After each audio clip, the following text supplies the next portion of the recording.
My name is Kesong Toma. I joined in this association 2019 as a Tibetan Women Helpline Counselor.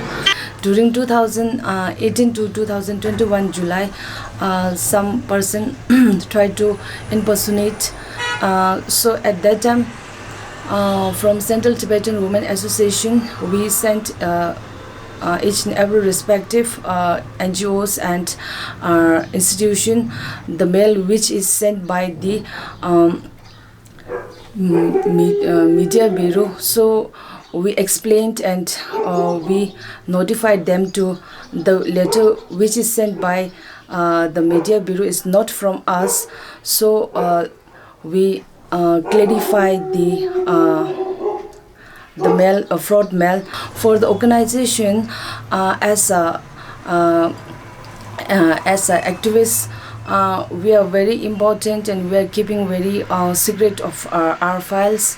So if they use some fraud and fake email address, then they will damage our organization, and they also will become nobody will trust our organization, because somebody did fake, they create a fake news, and then later on we'll get a very we get into a trouble, and then